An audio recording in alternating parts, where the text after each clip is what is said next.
हम लोग तो इस एक साल में पूरी तरीके से हम लोगों को ख़त्म कर दिया गया है। मतलब जीवित तो हैं हम, पर एक एजे लाश की तरह हो चुके हैं। हम लोगों के पास कुछ नहीं छोड़ा है। मतलब ये मान के चलिए कि हमारी जो कुछ भी चीज़ें हैं वो हमसे छीनी जा रही हैं। हम लोग, हमारी ज़मीनें हैं, जैसे हमारे सास ससुर हैं, बेचारे वो अपने घर में नहीं रह सकते हैं।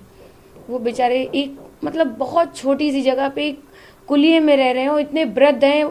सास हमारी 90 हैं और ससुर भी हमारे 90-95 साल के हैं। और आपको मैं एक और घटना बताते हैं कि आज एक साल बीत गया, विकास का आज तक डेथ सर्टिफिकेट नहीं बना है।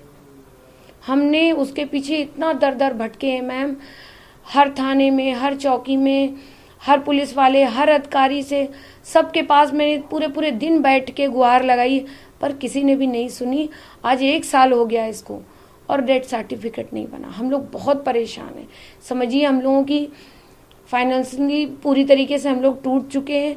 मतलब ये मान के चलिए, ये रियलिटी कि मैं अपने जेवर बेच के अपने बच्चों और अपनी फैमिली का खर्चा चला रही हूँ।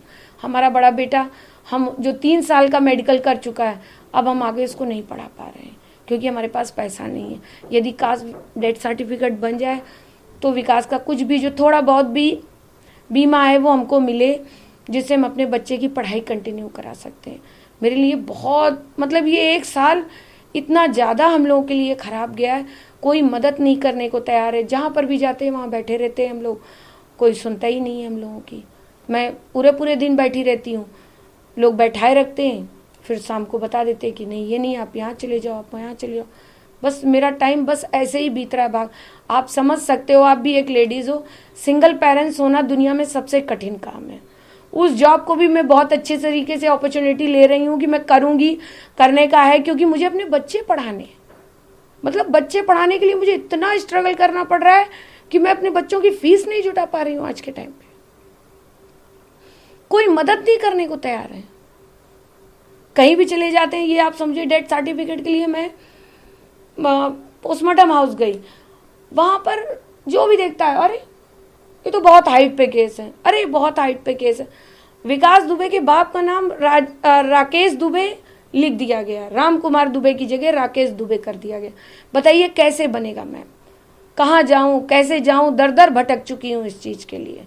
कोई सुनने को तैयार नहीं है हमारी बात। हम ये कह सकते हैं कि एक साल पहले जो विकास दुबे जी ने जो किया उसका परिणाम था, लेकिन उसका खामियाजा अभी तक परिवार बिल्कुल भुगतता है। हम लोग तो उस चीज का दंश भोग रहे हैं। आप बताइए, बच्चे पढ़ने वाले, पढ़ाई नहीं हो पा रही है उनकी। बेटा मेरा बड़ा वाला होपलेस हुआ जा रहा है, क्या मैं जिंदगी में दोबारा मतलब आगे अपनी पढ़ाई कंटिन्यू कर पाऊंगा? मेरे लिए बहुत कठिन है।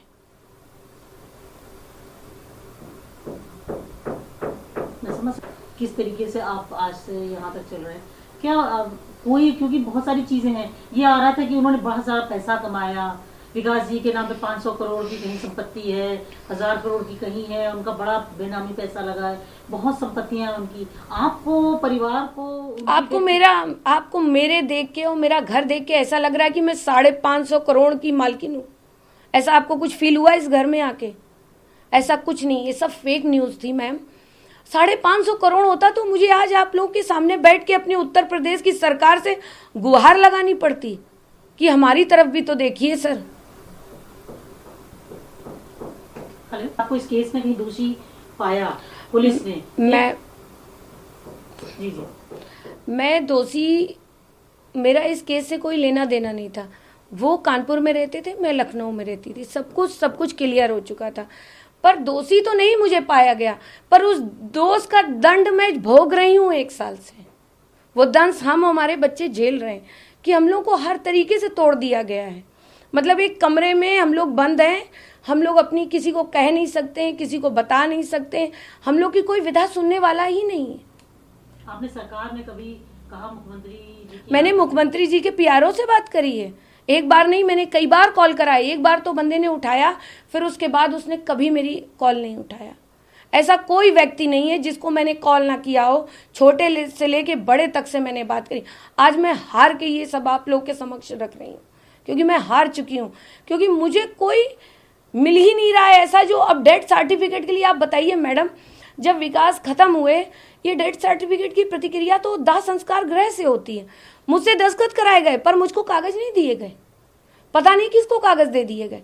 फिर जब मैं 1 महीने बाद उनकी अस्थियां लेने पहुंची, तब इन लोगों ने मुझे गलत नाम का, विकास के फादर का नाम चेंज करके दूसरा दे दिया। उसको मैं 1 साल से बराबर दौड़ रही हूँ और उसका कुछ नहीं हुआ। आपको लग रहा है कि क्या ये सब आपको जानबूझ करके परेशान किया जा रहा है, आपको लग रहा है, या ये अननोइंगली हो रहा है आपके हिसाब से? क्योंकि परेशान तो आप परिवार और आप हो रहे हैं। नहीं मैडम, मैं इस चीज़ के लिए डिनाई भी नहीं करूंगी कि मुझे जानबूझ के कर रहे हैं या मेरे को गलती से हो रहा है, क्या हो रहा है इस विषय में नहीं, मगर मैं परेशान हूँ।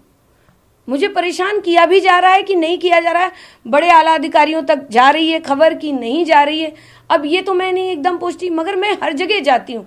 ऐसा कोई भी अधिकारी बता दे कि जिसको मैंने कॉल ना किया हो, जिससे मैंने अपनी प्रॉब्लम समक्ष ना रखी हो। हमारे सास ससुर इतने परेशान हैं घर में, ये समझिए वो छोटी सी जगह पे रह रहे हैं, उनको उनका घर नहीं खोला जा रहा है। उन लोगों की ये इच्छा है कि मेरी आखिरी सांस, अब आखिरी टाइम है उनका, कब वो खत्म हो जाए। आप क्या चाहती हैं इस समय मैं सरकार से? सरकार, अपने माननीय मुख्यमंत्री जी से ये गुहार लगाना चाहती हूँ कि आप उत्तर प्रदेश के मुख्यमंत्री हैं, आप सबके मुख्यमंत्री, मेरा मुख्यमंत्री कौन है जो मेरी तकलीफों को सुन सके, जो मेरी बात को समझे और मेरी तकलीफों को खत्म करे। बच्चे पढ़ना चाहते हैं, एक मेरी समस्या को आप समझिए। एक औरत होके एक सिंगल पेरेंट्स बहुत कठिन होता है, सबके लिए सबको, ये मेरे लिए कौन है, मेरा मुख्यमंत्री कौन है मैडम? मैं तो 1 साल से यही परेशान हूं। मैंने सबसे बात करी, सबसे गुहार लगाई, सबको, मतलब कोई भी ऐसा व्यक्ति नहीं जिसको मैंने कॉल ना करी हो कि मिलने के लिए मैंने कहा ना हो, पर किसी ने भी मेरी सुनी नहीं। तो आपको लग रहा है कि विकास किया उसका तो वो एक बाद में नहीं, आप विकास की सजा दे दी आपने, पर फैमिली को भी तो तुरंत गोली मार देनी चाहिए थी। फैमिली को किसके भरोसे छोड़ दिया आपने? फैमिली तो बदमाश नहीं थी, फैमिली कोई अपराधी नहीं थी, कोई मेरा अपराधी रिकॉर्ड नहीं है। आप यदि था तो आपने मेरा और मेरे बच्चों का इनकाउंटर क्यों नहीं किया? मुझको क्यों छोड़ दिया? ये तकलीफ सहने के लिए छोड़ दिया। हम लोग तिल तिल करके मर रहे हैं।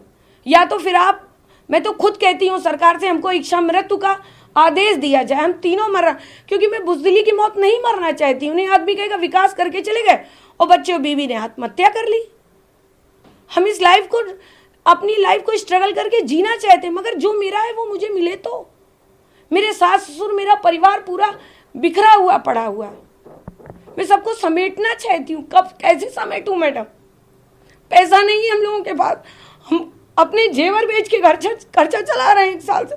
मैं अपने बच्चों को नहीं पढ़ा पा रही हूँ, स्कूल वालों से बात करके छोटे बच्चे की फीस नहीं जमा करी मैंने अभी तक। परेशान है हम लोग, किसके आगे रोएं? मुख्यमंत्री, सबके मुख्यमंत्री होते हैं, पर क्या मेरे लिए नहीं है कोई? मेरे लिए कोई है ही नहीं। किसके आगे मैं अपनी गुहार लगाऊं? कोई सुनने वाला ही नहीं। क्या अपने से मान लिया कि अपराधी की फैमिली अपराधी होती है? इसका मतलब हम लोग अपराधी थे तो क्यों छोड़े गए हम लोग? हम लोग को मार देना चाहिए था, हम लोग को जिंदा नहीं रखना चाहिए था। कुछ 10 पुलिस वाले मरे थे, बार बार ये कहा जाता है कि भाई, तो ऑब्वियसली जो मारे गए लोग हैं, मुझे उनसे भी बहुत सिंपैथी है मैम, ये मान के चलिए। मैंने उनके लिए कभी कुछ नहीं कहा, ना ही जिंदगी में करूंगी। मैं ये चाहती हूँ, मैं जिंदगी भर सब उनकी नतमस्तक हूँ। चलिए, विकास से जो गलती हुई मैंने उसके लिए कभी स्टैंड नहीं लिया, आपने देखा मैंने कभी नहीं लिया।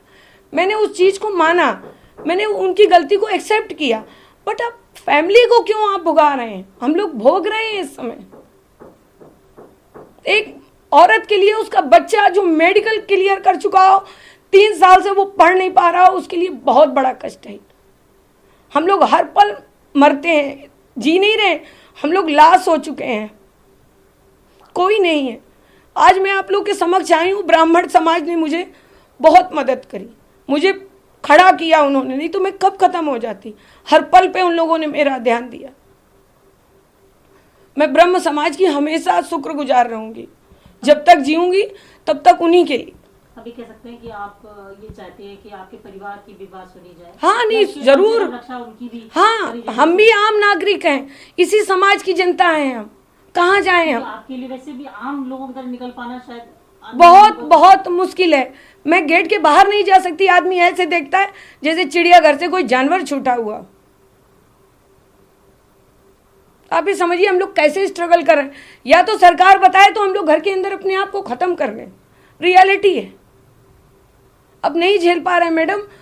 इंसान हर दुख झेल सकता है, आज मेरे बच्चे नहीं पढ़ पा रहे, मेरे लिए बहुत बड़ी कष्ट की बात है। जो मैंने जिंदगी से सपना देखा वो मैं पूरा नहीं कर पा रही हूँ।